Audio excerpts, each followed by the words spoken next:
the legal case. So I'll turn it over to you, Nuzhat. Thank you, Jeff. And good afternoon to everyone who's on this call.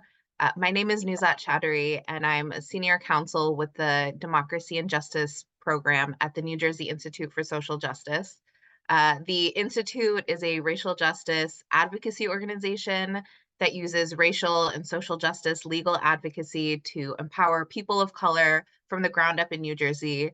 We work to empower and build these reparative systems in 3 different areas. So criminal justice, economic justice, and of course, democracy. So I'm really happy to be able to speak with you all today about the New Jersey County Line, which is a uniquely anti-democratic tool that has been used to empower political party bosses over New Jersey voters for decades. It's an important and relevant time to be having this conversation going into a big presidential election year, and then, of course, before a big gubernatorial election year in New Jersey next year. So I'm going to give sort of an overview of the county line itself. I'm sure many of you are familiar with it, but maybe some of you don't have a background in what it is or what it looks like. And then I'll speak briefly about the impending lawsuit. And then Antoinette will speak further on it. But so I'm sure that many of you have heard about the term the county line, or maybe you've seen election posters near polling places that say vote column A or vote column B. If you've cast a vote in a primary election in New Jersey, you've seen the unique way in which New Jersey primary ballots are designed. Although maybe you haven't even known that it is a unique design or that it's specific to New Jersey only. So the county line, what we refer to as the line, is a kind of primary ballot design and selection process that is unique to New Jersey. In the rest of the in the rest of the country, the way that primary ballots are designed is very different. So in other places, in Illinois, in New York, in California, primary ballots candidates are listed in groupings of what the actual offices that they are running for. So if candidates are running for governor, for example, it will say on the ballot, it will say governor, and then it will have all of the candidates listed underneath in order who are running for governor. Or it'll say US Senator, and it'll have all of the candidates listed underneath or next to it who are running for US Senator. It's very easy to identify who the candidates are. There's no the actual visualization of it is very neat. So you go, you see, okay, this is the office that I'm voting for. Here are the candidates that I'm voting for. Easy peasy. In New Jersey, the primary ballot looks very different from that. So in Jersey, the ballots isn't designed along the actual office that people are voting for or that candidates are running for. The ballot is designed along groupings of endorsed candidates. So candidates who are, it's technically groupings along the same slogan, but what it ends up being is candidates who are endorsed by either of the 2 major political parties are all listed in one particular column or sometimes in one particular row. And that's what we call the county line. Because when you look at it, you don't know that these are candidates for different offices. They're all listed together in one straight line in one row or one column. And it's not because they're running for the same office, it's because they have all been endorsed by a specific political party. And so I'm going to show you an example of what these look like so you get a better idea of what exactly it is that I'm talking about. Let me see if I can figure out how to share my screen. One moment.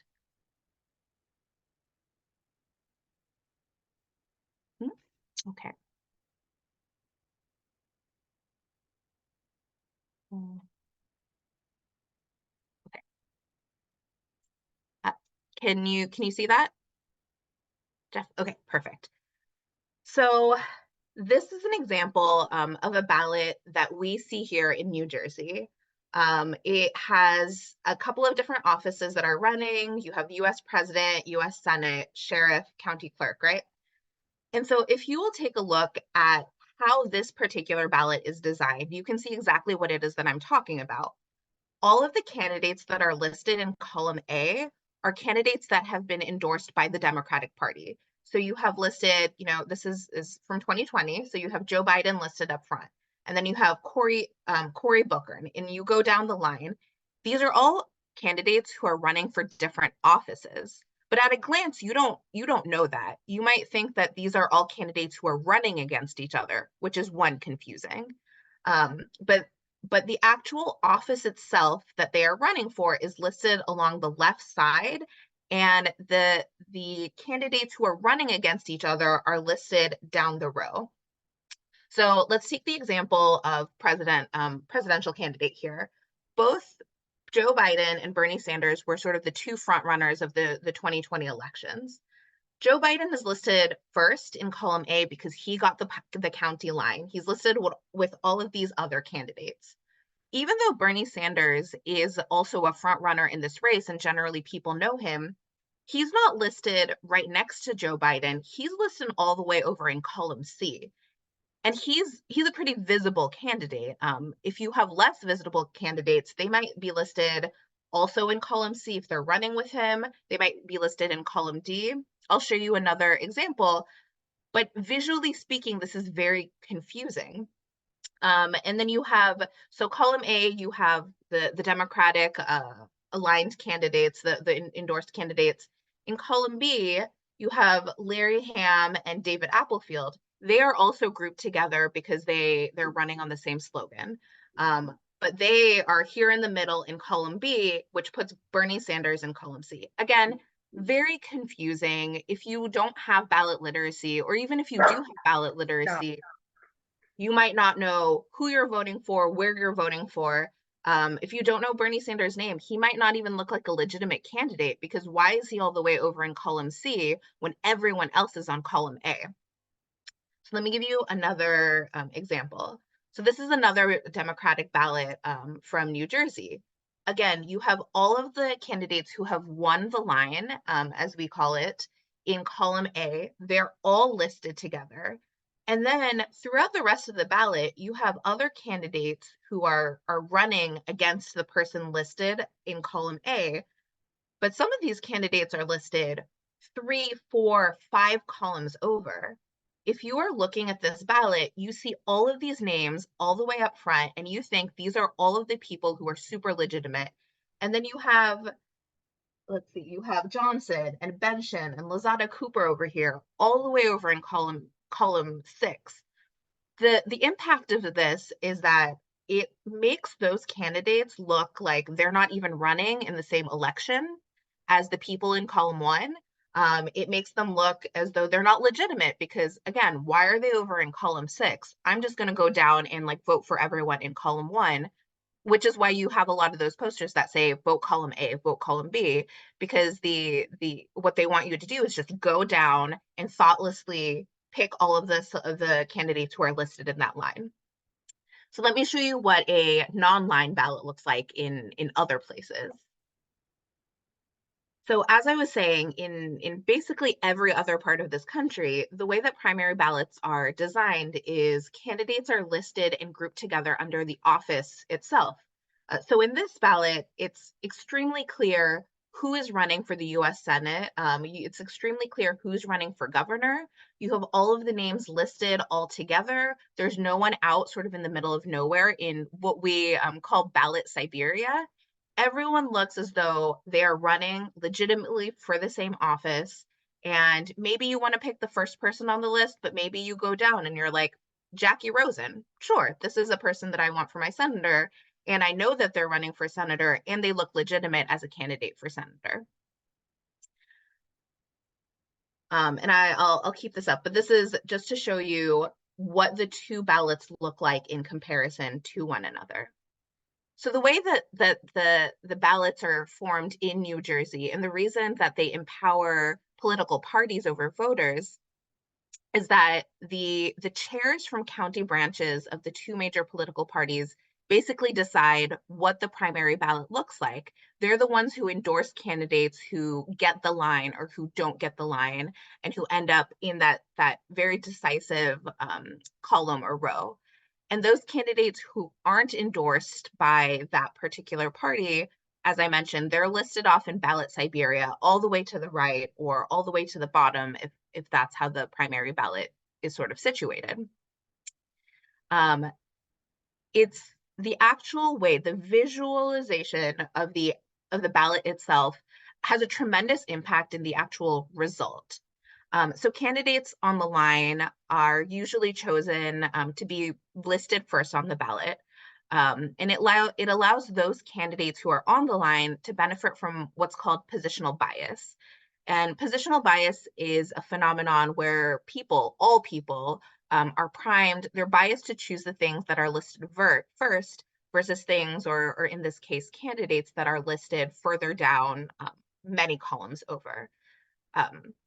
So in New Jersey, the advantage that this positional bias presents is almost insurmountable.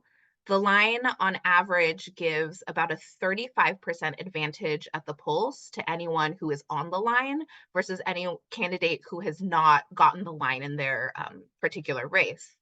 A recent study conducted by Professor Julia Sass-Rubin, who looked at 20 years of US House and Senate races for New Jersey, suggests that the average is actually even higher than 35% and is closer to 38%.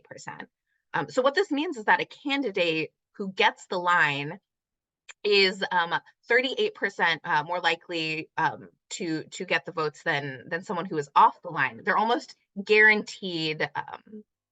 They're almost guaranteed a win. And in fact, no incumbent state legislator on the line has lost a primary in New Jersey since 2009, so 15 years.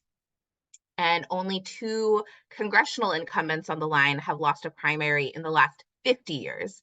The power of the line is so significant that incumbents who have lost the party endorsement and have lost the line have just dropped out of races altogether because they know that they can't win their race without the line, even though they're coming in as an incumbent and generally speaking, getting the benefits of being an incumbent. So in New Jersey, the line exists in almost every single county. It's used in 19 out of New Jersey's 21 counties. Only Salem and Sussex County use a ballot that looks like the rest of the country. Okay, I'm gonna stop sharing my screen now. So the line itself is, as I mentioned, it's anti-democratic. It empowers county bosses, county party bosses over voters themselves. And it has a lot of detrimental impact on voters. It confuses voters. Studies have shown that county line ballots have resulted in a lot of overvotes and undervotes because voters can't figure out who it is that they're voting for or how many people they're voting for it. It results in a lot of it results in a lot of uncontested races. Over the past few election primary cycles, there have only been 10 to 11% of actual competitive races in New Jersey. And that's because, as I mentioned, if you get the line, it's basically a guarantee that you're going to get the actual candidates, you're going to win the primary itself. And so people just don't have a reason to stay in races that they know that they're going to lose, which means that across the state, New Jersey just has very undemocratic, uncompetitive races. And so it results in an uncompetitive sort of predetermined democracy where, in a sense, a lot of democracy and those democratic choices are decided before it even gets to the voters themselves. The impact of the line is particularly harmful for Black people and other people of color who remain just grossly underrepresented in the state legislature, despite the fact that New Jersey is an almost majority people of color state. It makes candidates unrepresentative because county chairs are picking those candidates who are most likely to win, not voters selecting candidates who look like them or represent them. And as I mentioned, since candidates who don't get the line will sometimes drop out before the race even begins, voters often don't even get to vote on all possible candidates because they get sort of a pre-selected list of candidates who have been selected and are genuinely willing to follow through in races. The legislature could choose to pass legislation that abolishes this practice of designing the ballot around those bracketed groups that create the line. But our elected officials are the ones who won on the line, right? And have actively benefited from it. So they don't have much of a real incentive to change a system that has already worked for them. Which brings me to the lawsuit. So because we haven't gotten much traction in the legislature itself about abolishing the line, in July 2020, there was a federal lawsuit filed to challenge this particular practice.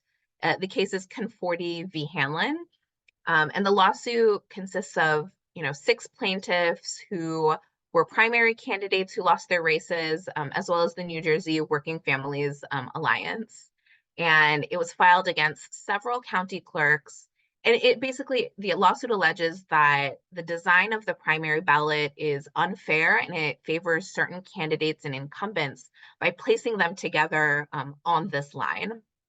So the lawsuit challenges this practice by arguing that it violates the First and 14th Amendments of the U.S. Constitution, as well as those provisions in the New Jersey Constitution as well. So it argues that the practice of the line is unconstitutional because it burdens the right to vote. It violates equal protection and freedom of association protections. Basically, that we can't have fair representation or fair access to vote in New Jersey without a fair ballot design that isn't sort of pre-constructed by political parties before it even gets to us voters. In June 2021, there was an amicus brief filed by voting rights groups, including many partners on this call already. So League of Women Voters and Salvation and Social Justice, represented by the New Jersey Institute for Social Justice, as well as the Campaign Legal Center. This amicus brief sort of added on to that original body of complaint, and it included the fact that the line misleads and confuses voters, and it disproportionately harms voters and candidates of color. And all of these things together really burden our right to vote. It really takes away our freedom to vote for the candidates that we want and to make that choice on our end. So right now, as the case stands, defendants had filed a motion to dismiss, but the court didn't grant it. So the case is proceeding.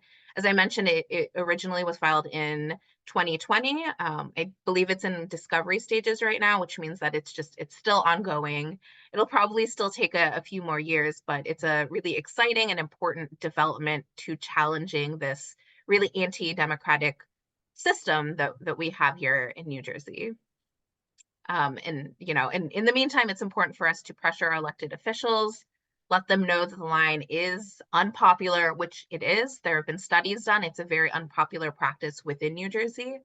And without that kind of pressure, elected officials won't have any incentive to dismantle the system. So with that, I'll turn it over to Antoinette. Thanks so much, Nuzhat. Could I ask a question?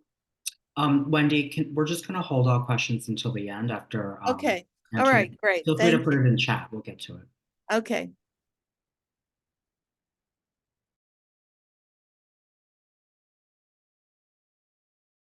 Sorry about that. I was like, wait a minute, you can only see like my forehead.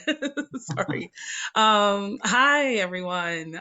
It's so great for me to be here. Thank you, Nuzhat, for that wonderful introduction to the line, the county line system, and explaining, sort of the ramifications on our elections, the ramifications for voters, as well as the legal arguments that are being made in court.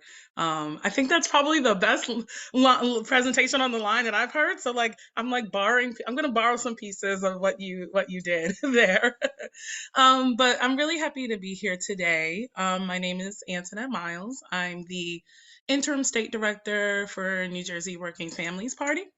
I'm going to share my screen because unlike Nuzhat, who did so wonderfully without a lot of notes, I do need my notes so that I are staying on task. So let's see here.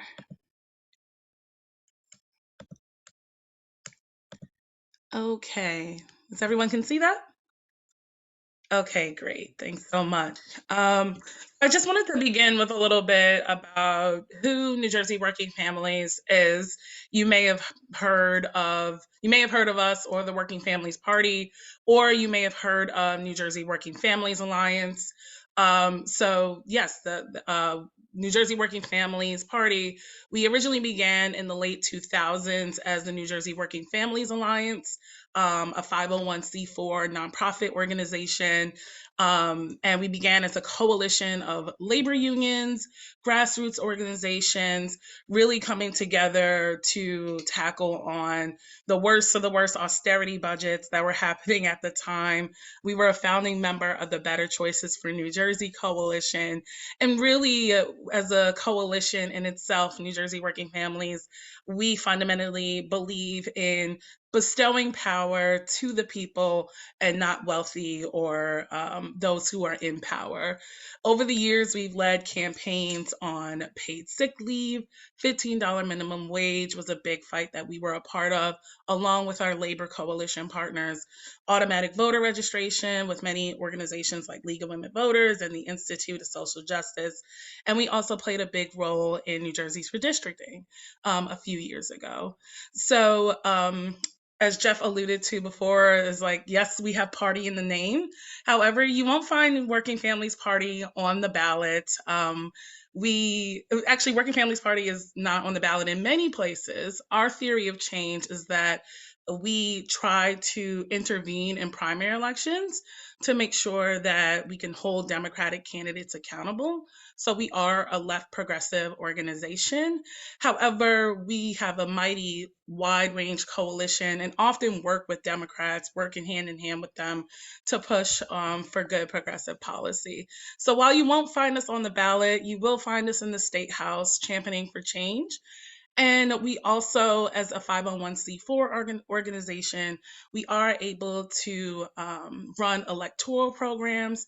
And so over the years, we have pushed for political change by running candidates for office, recruiting and training candidates, teaching them how to run for office, and also educating and mobilizing voters and talking to them about the important issues that are at stake in elections.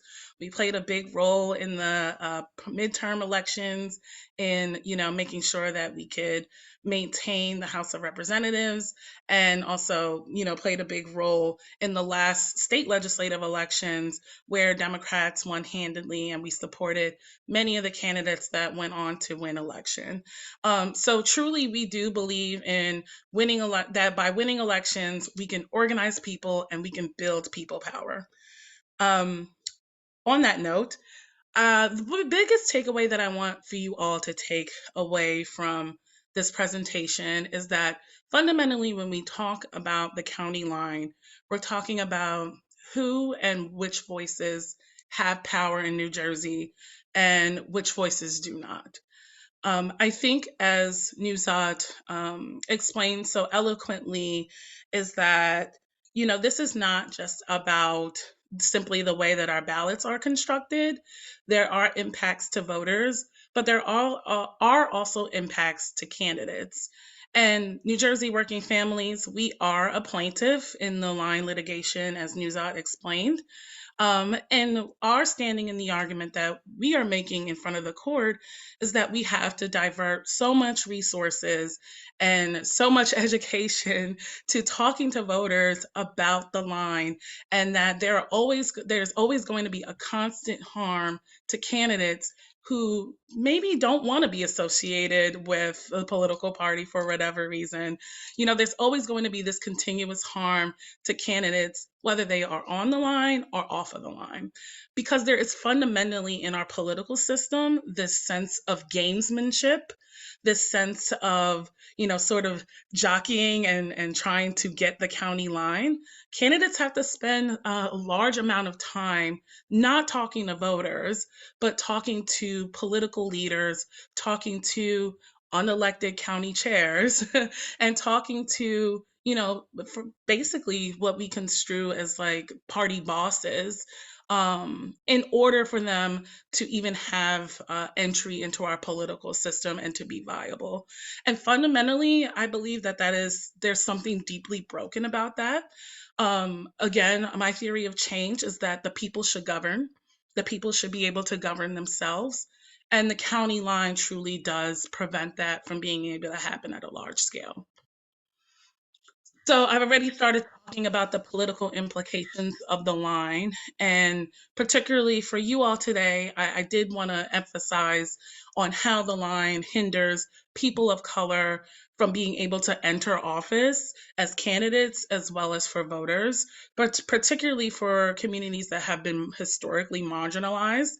It's not surprising that the disparities that we see virtually in all arenas of our systems here in the United States, that these disparities persist within our electoral system. And so I'm going to go into a little bit more detail about our representation here in New Jersey, as well as giving some accounts from candidates who have diverse candidates who have tried to run but have not been able to run because of the county line. And so the political implications, as I said, deal with keeping women of color, people of color out of government.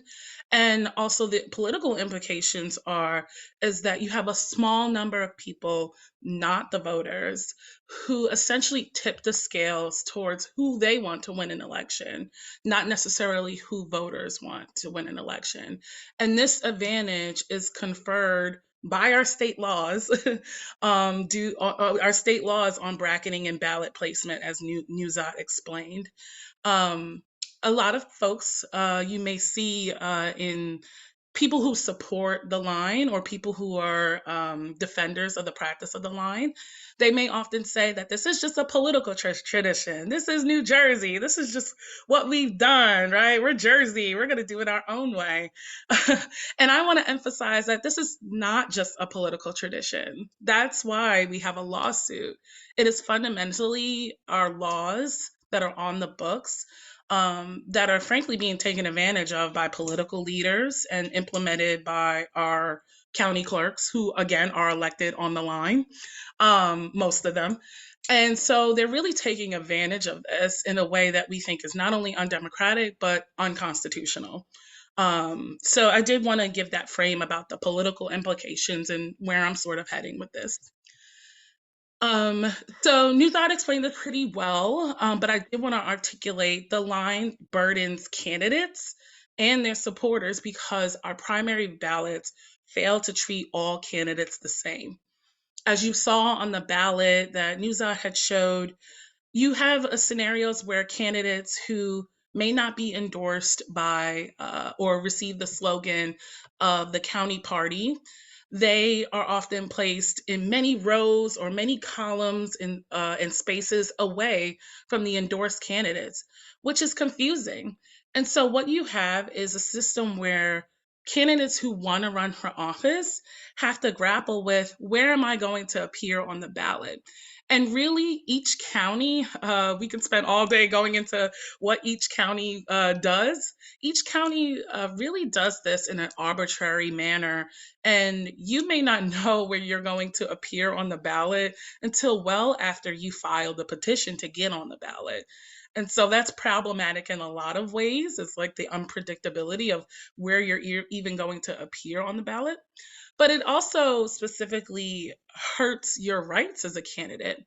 Again, if I'm running for city council in, let's just say, Pennsauken, where I live here in South Jersey, why do I have to associate with Joe Biden on the ballot? I like Joe Biden. I think he's a good president.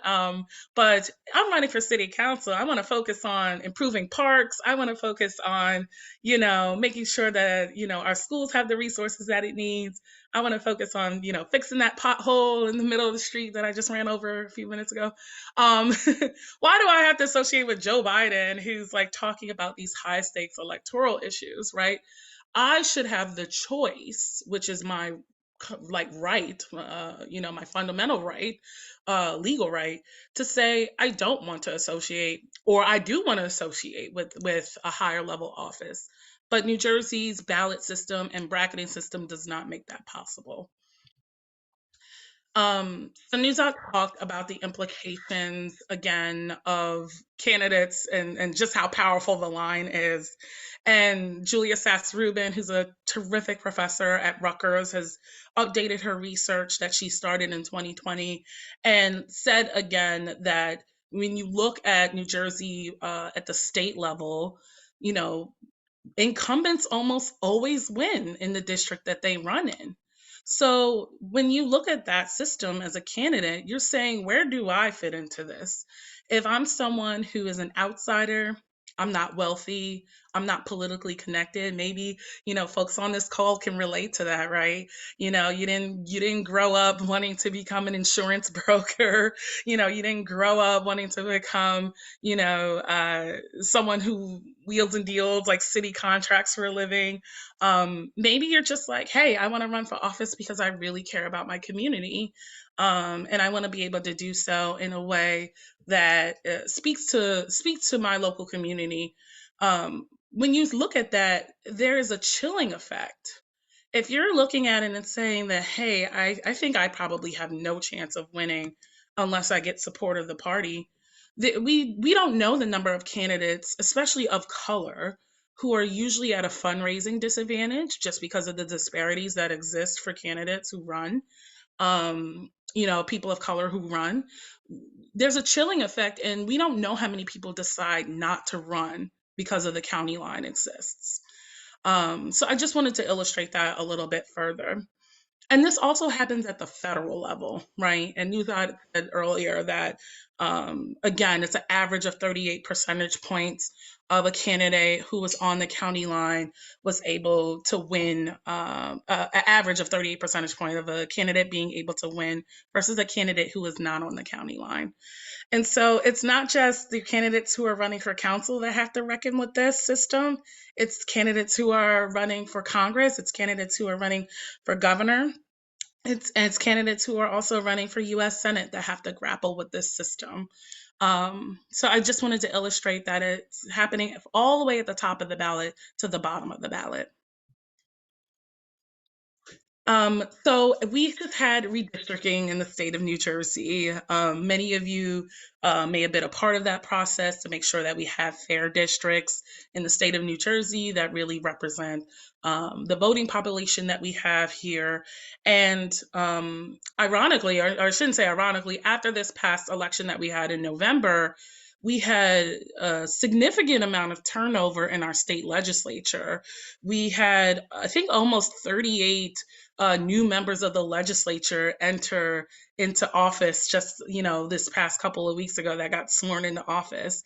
And so really, this was an opportunity after redistricting to say, how can we as, political parties, Democrat and Republican, create a legislative body and look at candidates who reflect the diversity of the state of New Jersey? And so really that should have been an opportunity for the legislature and, political, folks who are in political power basically to say, how can we improve representation in the state of New Jersey? Unfortunately, because of the line, as Nuzhat said, only 11.3% of our primaries were actually contested, and that's lower than other states nationally.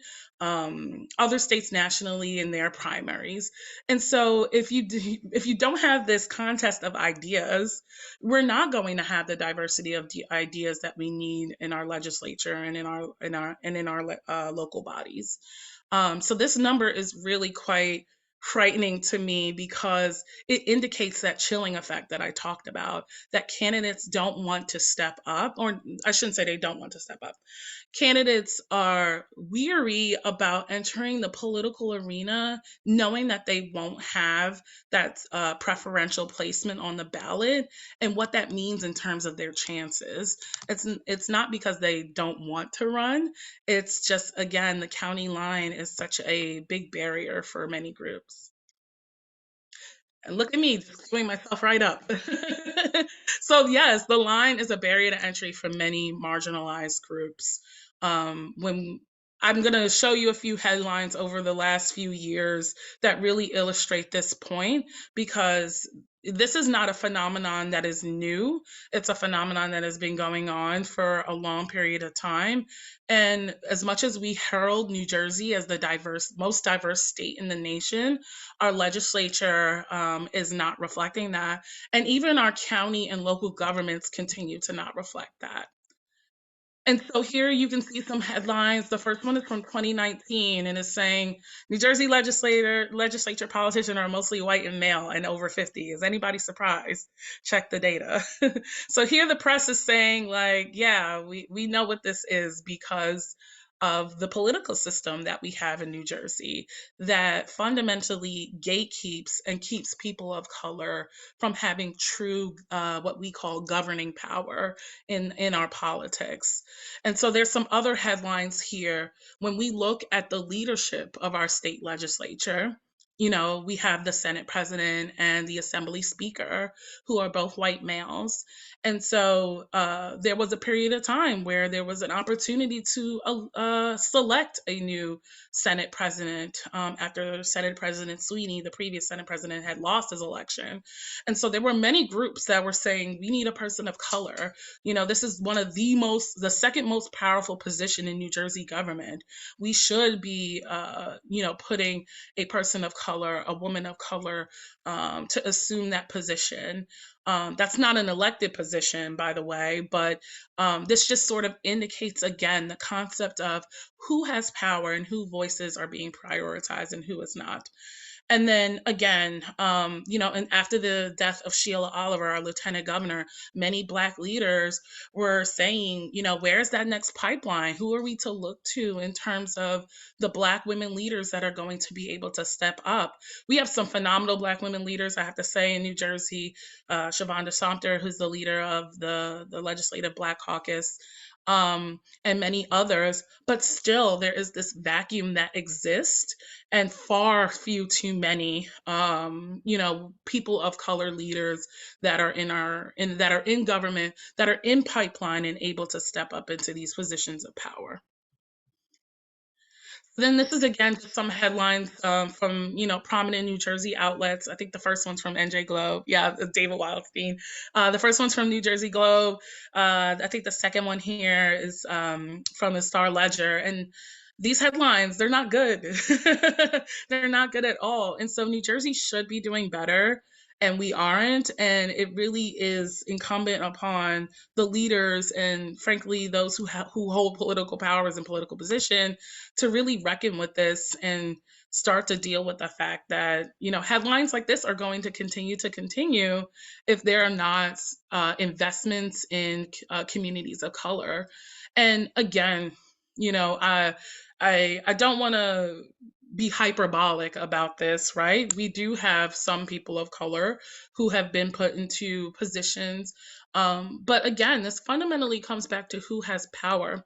I didn't include it in the presentation today, but I did want to mention that there was a recent independent analysis done by the New Jersey Black Empowerment Coalition. It's a newly formed voting education group that has formed here in New Jersey.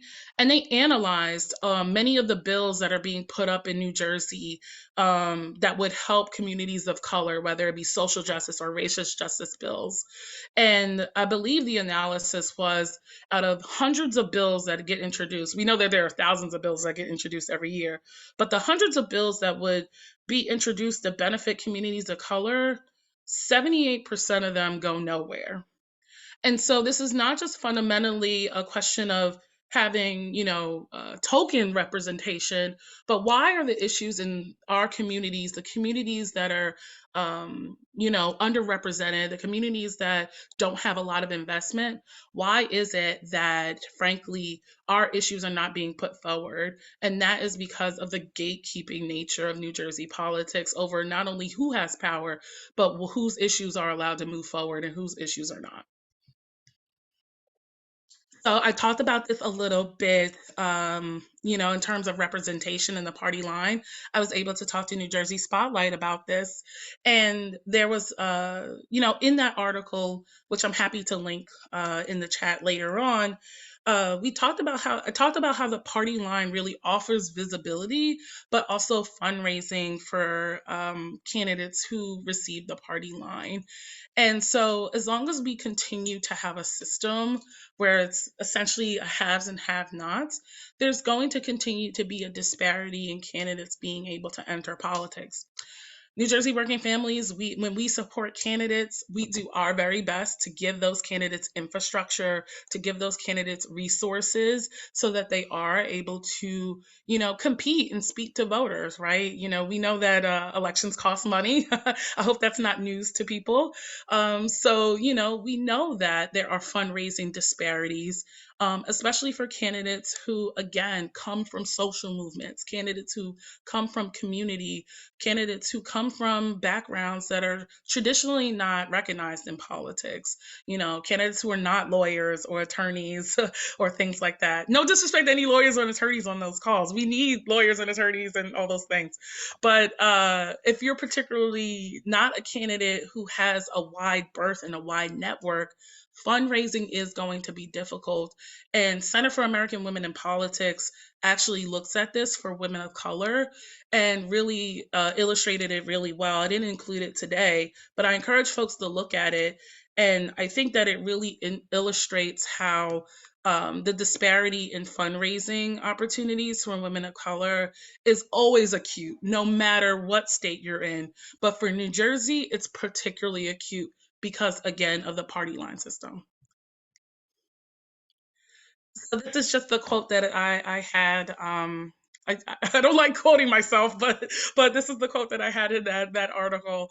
Again, so when we interrogate the system of the county line, it's fundamentally about what voices are being prioritized and what voices are being left out together. And the problem comes from not having a robust pot line, but really putting the money where the mouth is when it comes to making sure that we have candidates that truly represent our state. So let's look at the numbers. As I told you, we had uncompetitive elections, or a very few competitive elections in the last primary. And it was an opportunity really for New Jersey to go in and increase representation. So the question that NJ Spotlight had was, will the new legislature be any more diverse than the last? Does anybody want to take a crack at what the answer to that is? Was it a yes or a no? Who thinks it was a no? It was a no. It was a no. It was a no. I hope I'm not saying anything surprising. So here are the numbers, or at least the percentages. I encourage folks to go on the NJ Spotlight news analysis of this to really dig into the numbers. But what these pie charts represent is essentially, on the left, you have the makeup of the legislature. On the right, you have New Jersey's population according to the 2020 census. And as you can see, New Jersey's legislature, as it relates to our population, is disproportionately represented, overrepresented with, by white individuals. When it comes to our Hispanic population, 21.9% of the population, yet only 10% representation in the legislature. When we look at our Black population, 12% of our population in New Jersey, only I'm sorry, that's 12%, yes, for African American, and then in the legislature it's 15.8%. So there's actually a more parity there than we anticipate. When we look at Asian American, 10% of the population, however, only 5% of our legislature. And these are just percentages. When you look at the numbers at face value, I think it's probably even more acute. And you'll see that we've actually lost a number of Black lawmakers since the last election. I believe we have a net gain, or a net loss rather, where it evened out over the last legislative term in terms of Hispanic representation.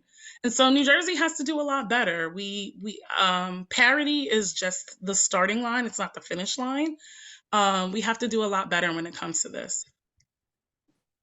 And this is the breakdown as it relates to Democrats and Republicans. Of course, we know that New Jersey is a more Democratic state. So when it comes to racial and ethnicity of our lawmakers by party, Democrats are going to have more of a share of diversity as it relates to our elected officials. and Republicans are going to have less of a representation. I believe of the 36 or so lawmakers that entered the legislature last year in the Democratic Party who were diverse, almost nearly all of them were Democrats. And I believe we have one Republican that entered who was Asian American. Someone may need to correct me on that. But I think what this chart really shows is that it just breaks it down by party. And I think it's very helpful because this is not just a Democrat problem. This is not just a Republican problem. This is a bipartisan issue that we really need to address with the veracity that it deserves, because both parties are guilty here.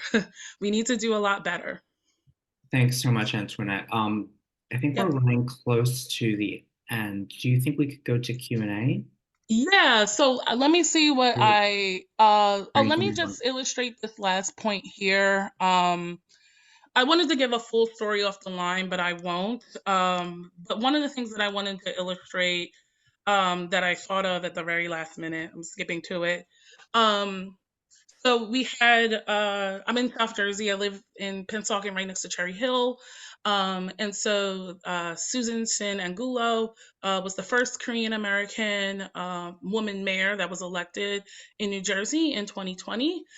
She had been in favor and was able to receive the party endorsement and receive the county line to run for mayor. And then several years later, actually last year in 2023, she was dropped by the Democrats and was not going to receive the party line. They chose to go with a white male individual in that case. And so this really illustrates, we have what would have been, what is the first Korean American woman to enter, municipal politics in New Jersey, in the 12th largest municipality. And there was a lot of political conversation happening at this time of, would she run off the line? Would she be able to be successful? What were her chances were, considering that Cherry Hill is a municipality with a large amount of Asian Americans. And unfortunately, I think what played out here is that she decided not to run because she knew, again, that she would be significantly at a disadvantage of being able to succeed and run for office. And so fortunately, she is no longer the mayor there. And it just demonstrates, again, we have a system that, gatekeeps, and in a situation when you fall out of favor with the party leaders, unfortunately, what ends up happening is that you're punished and that, you become not viable. So I just wanted to illustrate sort of that situation that happened and the impacts to representation. And that's it. Oh, wait, I'm sorry. One more thing. We're doing a conference. We're doing a conference in early this year. It's going to be the Our Ballot, Our Voice conference. I encourage everyone to come to that. I'll put a link in the chat on how you can get information. There's not a date and location yet, but you will be the first. If you sign up, you'll be the first to get information about it, and you'll get to meet a lot more advocates who are working on this issue, in addition to the lawyers who are actually litigating the case. So that's all I have. Thank you so much, Antoinette and Nuzhat. We have some time for Q&A, and maybe if our guests can stay a little bit longer, we can extend it by a couple of minutes if there's a lot of questions. Wendy had a question about what are the pros for the county line? I know that Antoinette, you mentioned some. Nuzhat, have you come across any? What is the defense? Maybe has there anything been filed in court from the opposition about this issue? Yeah, absolutely. So the defense, the defendants have put across is sort of the inverse of what Antoinette mentioned sort of at the top of her presentation, which one of the critiques or one of the criticisms of the line is, what if you don't want to be associated with these other people who are in your party or whoever it is that you're grouped with? That's one of the arguments that's against the line, right? Where it's forcing you to associate with other people you might not want to be associated with.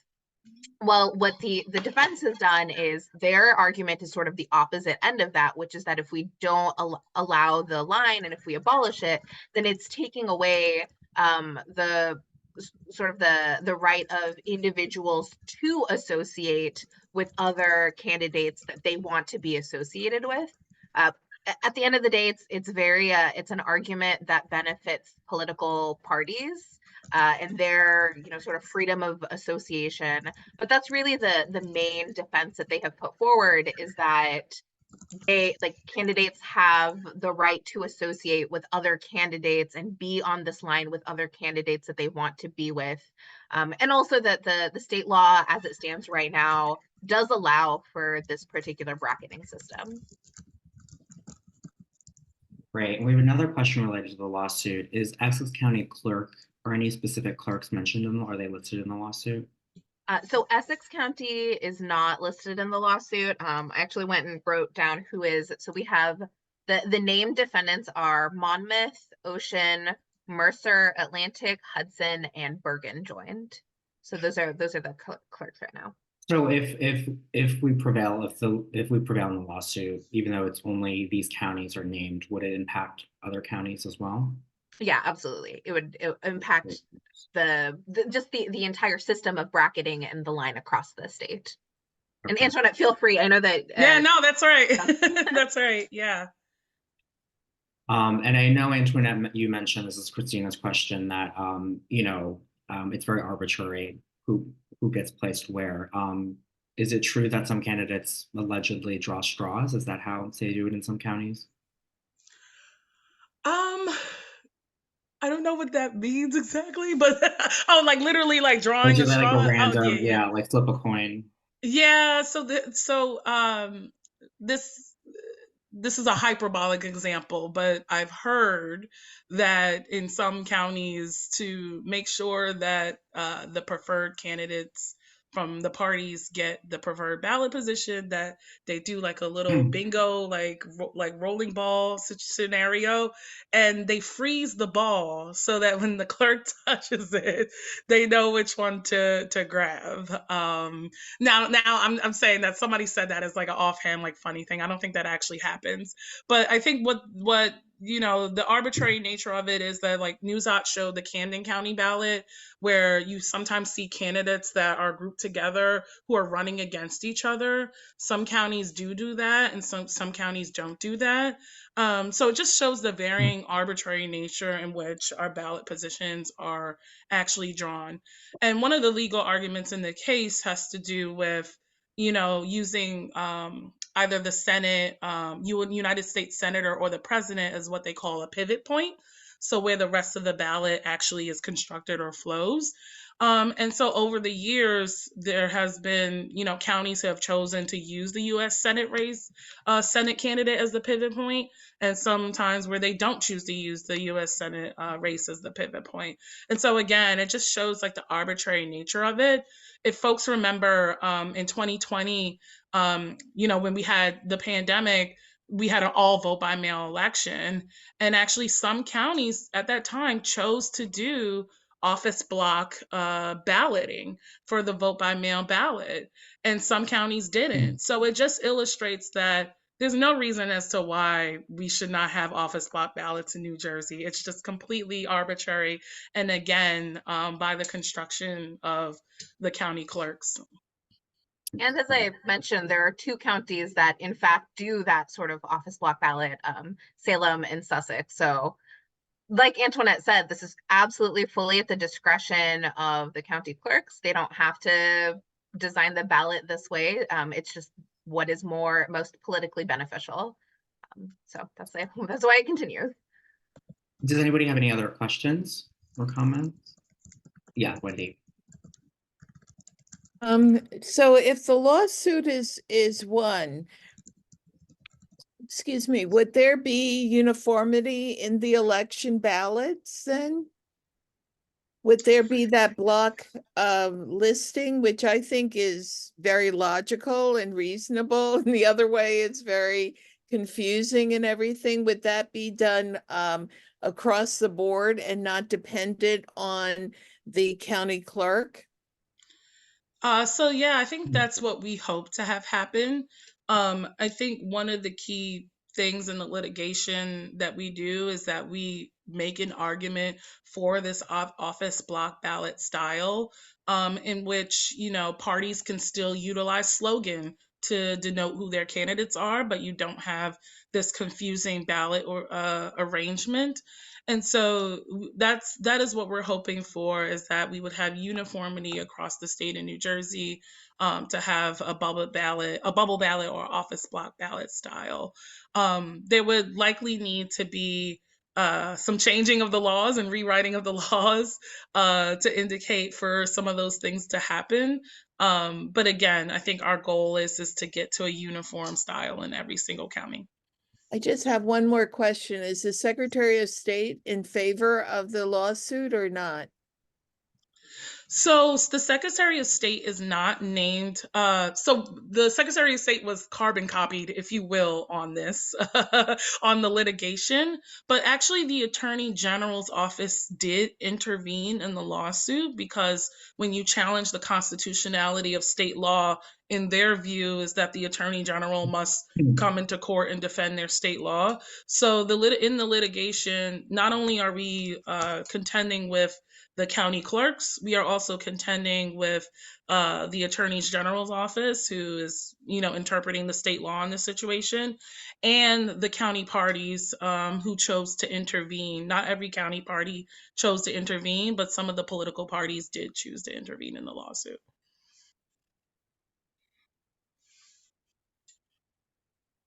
I don't know where Secretary Way stands on this issue, but I imagine as interpreting our law, she probably stands with it. Does anyone have any questions? Great. Well, we really want to thank Antoinette and Nuzhat for their time and sharing their expertise. We know that this is an issue that they've both been working on for quite some time. And we look forward to working with both of them and our other partners on organizing the AAPI community. We have already joined the Institute on an op-ed that was published in Star Ledger. We're also working on an op-ed too. If anyone has any ideas or feedback or questions, please email us at advocacy@aapi.montclair.org. And if anyone has any follow-up questions, we definitely can pass it over to Antoinette and Nuzhat. Hopefully we'll have more updates about this and more ways that we can take action about this. And please join the Abolish the Line Summit that Antoinette just put in. And we look forward to our next Lunch and Learn in February. It will most likely be about reparations and Asian Americans being involved in that fight. We don't have a date yet, but we hope to very soon. So we hope you'll join us for that program in recognition of Black History Month. Well, thank you, Nuzhat, who just mentioned we can contact our officials. We'll also be sharing this more in probably our next newsletter. All right, thanks everyone. Take care and stay warm. Thank you all. Thank you. Thank you.